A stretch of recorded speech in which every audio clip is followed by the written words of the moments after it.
Vous regardez Bonjour l'Île-de-France et on vous emmène maintenant au Japon où Valérie Pécresse voyage pour promouvoir les entreprises franciliennes. La présidente de la région a embarqué avec elle une quinzaine de dirigeants de start-up. Nicolas Dumas, tu es l'envoyé spécial à Kyoto de BFM Paris Île-de-France. C'est avant tout un déplacement pour les affaires.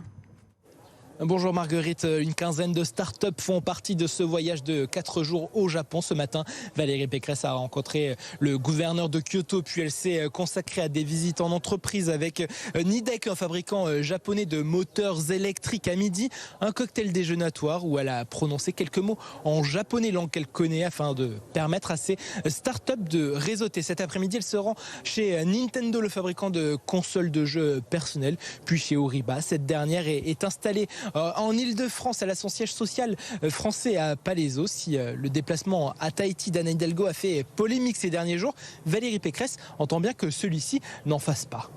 Non seulement il a son utilité économique, puisque les startups que nous emmenons, nous allons pouvoir leur ouvrir plein de portes pour rencontrer des personnes à très haut niveau qu'elles n'auraient pas pu rencontrer sinon. Le ministre de l'économie, le gouverneur de la région de Tokyo, le gouverneur de la région de Kyoto, mais aussi des institutionnels financiers. Nous allons pouvoir présenter les atouts de l'Île-de-France, première région d'innovation au monde, premier centre financier d'Europe.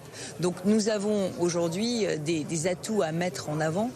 Avec ce déplacement à Kyoto puis Tokyo, Valérie Pécresse veut aider les entreprises franciliennes à exporter et attirer dans notre région des sièges sociaux, des centres de recherche et développement, mais aussi faire revenir les touristes japonais. Dans quelques heures, un premier gala est organisé à Kyoto, puis un second jeudi à Tokyo, avec pour objectif de rencontrer près de 1000 acteurs économiques japonais. Et Nicolas Dumas que l'on retrouvera tout au long de la semaine au Japon. Il nous fera voir peut-être les différences entre les transports franciliens, les transports japonais. En tout cas, Nicolas Dumas sera avec nous en fil rouge toute cette semaine dans Bonjour l'Île-de-France.